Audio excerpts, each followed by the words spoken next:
అందరికీ నమస్తే. South Indian cine చరిత్రలోనే ప్రత్యేక అధ్యయనంగా నిలిచిన సూపర్ స్టార్ రజనీకాంత్ కు లెక్కగట్టలేనంత మంది అభిమానులు. అయితే ఇప్పుడు ఆ అభిమానులకు సూపర్ స్టార్ ఓ బిగ్ సర్ప్రైజ్ ఇవ్వబోతున్నారు. అదేంటంటే ఇప్పటికే రజనీకాంత్ జీవిత చరిత్రపై 4 బుక్స్ రిలీజ్ అయ్యాయి. అయితే దీంట్లో స్పెషల్ ఏముంది అనుకుంటున్నారా? ఇక్కడే ఉంది అసలైన స్పెషాలిటీ. అది ఏంటంటే రజనీకాంత్ తన జీవిత చరిత్రను రాస్తున్నారు. అంటే రజనీకాంత్ తన ఆటోబయోగ్రఫీని రాస్తున్నారు. ఈ విషయాన్ని స్వయంగా రజనీకాంత్ కుమార్తె సౌందర్య రజనీకాంత్ అధికారికంగా ప్రకటించారు. ఈ విషయం విన్నప్పటి నుండి అభిమానులు ఎప్పుడెప్పుడు ఆ బుక్ రిలీజ్ అవుతుందా, రజనీకాంత్ అసలు దాంట్లో ఏం రాసి ఉంటాడు అనే విషయాలపై ఆసక్తి చూపుతున్నారు. అయితే ఈ బుక్ లో నిజంగా రజనీకాంత్ ఏం రాసి ఉంటారు, అసలు ఆ బుక్ రిలీజ్ ఎప్పుడు అవుతుంది అనే విషయాలను ఇప్పుడు మనం తెలుసుకుందాం. రజనీకాంత్ రాస్తున్న ఆత్మకథలో ఆయన జీవితంలోని అత్యంత కీలకమైన మలుపులను, ముఖ్యంగా తన వ్యక్తిత్వాన్ని మలిచిన ప్రారంభ దశాబ్దాల గురించి, తనను నడిపించిన ఆధ్యాత్మిక శక్తుల గురించి లోతుగా ప్రస్తావిస్తున్నట్లు తెలుస్తుంది. 1950 నుంచి 1973 మధ్యలో బెంగళూరులో గడిచిన తన చిన్నతనం, తల్లిని కోల్పోయిన బాధ, బస్ కండక్టర్గా పనిచేసిన కాలం గురించి ఆయన ఎక్కువగా రాస్తున్నారు. ముఖ్యంగా తన స్నేహితుడు రాజ్ బహదూర్ ప్రోత్సాహంతో చెన్నైకి వచ్చి ఫిల్మ్ ఇన్స్టిట్యూట్లో చేరిన ఆ రోజులను ఆయన వివరిస్తున్నారట. 1975 నుంచి 1980 మధ్యలో కె బాలచందర్ అపూర్వ రాంగల్ అనే మూవీతో మొదలైన ప్రయాణం, విలన్ నుండి హీరోగా మారిన ఆ 5 ఏళ్ల కాలాన్ని ఆయన ఒక కీలక ఘట్టంగా చూస్తున్నారు. 1990 నుంచి 2000 మధ్య వరకు భాష వంటి సినిమాలతో శిఖరాగ్రానికి చేరినప్పుడు తన మనసులో కలిగిన శూన్యం, ఆధ్యాత్మికత వైపు మళ్లిన కాలాన్ని, ముఖ్యంగా 1999 నుంచి 2022 బాబా సినిమా సమయం వరకు ఆయన విస్తృతంగా చర్చిస్తున్నారట. ఈ ఆత్మకథలో ఆయన జీవితాన్ని ప్రభావితం చేసిన 3 ప్రధాన గురువుల గురించి ప్రత్యేక అధ్యయనాలు ఉండబోతున్నాయి. మహావతార్ బాబాజీ, హిమాలయాల్లో ఉండే ఈ సిద్ధుడిని రజనీకాంత్ తన పరమ గురువుగా భావిస్తారు. బాబాజీ గురించి, ఆయన పొందిన క్రియాయోగ సందేశాల గురించి ఇందులో ప్రస్తావించనున్నారట. అలానే శ్రీ రాఘవేంద్ర స్వామి, తన చిన్నతనం నుండి తనకు అండగా నిలిచిన దైవంగా రాఘవేంద్రుణ్ణి ఆయన నమ్ముతారు.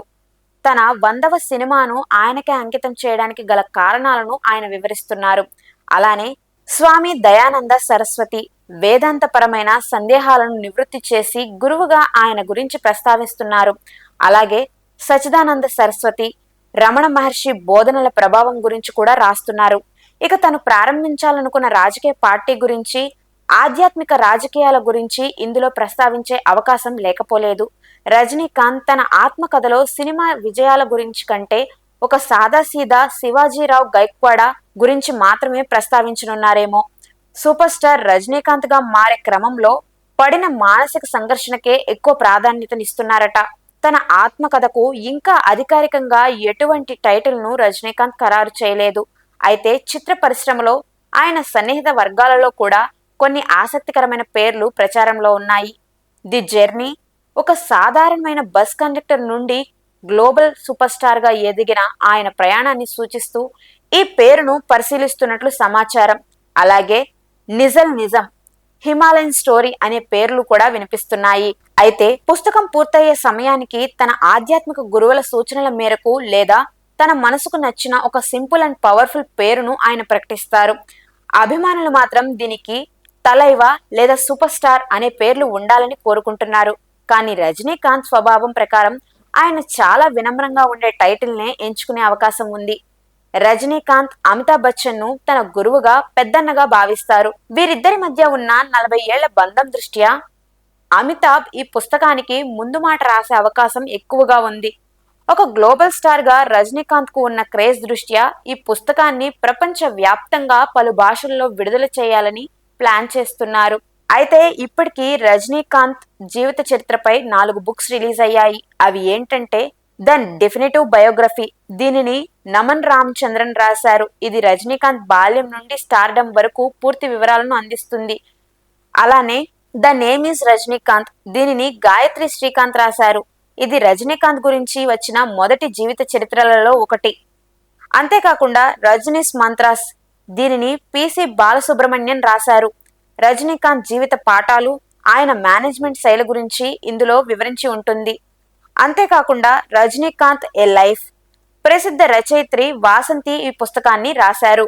ఇవన్నీ పక్కన పెడితే తొలుత తమిళంతో పాటు ఇంగ్లీష్ లో కూడా ఈ ఆత్మకథ విడుదలవుతుంది. ఆయనకు భారీగా అభిమానులు ఉన్న తెలుగు, కన్నడ, మలయాళం, హిందీ భాషల్లో ఏకకాలంలో అనువదించి విడుదల చేస్తారు. రజనీకాంత్ కు జపాన్ లో ఉన్న విపరీతమైన క్రేజ్ దృష్ట్యా దీనిని జపనీస్ భాషలోకి కూడా అనువదించే అవకాశం ఉంది. అలాగే ఫ్రెంచ్, చైనీస్ భాషల గురించి కూడా చర్చలు జరుగుతున్నాయి.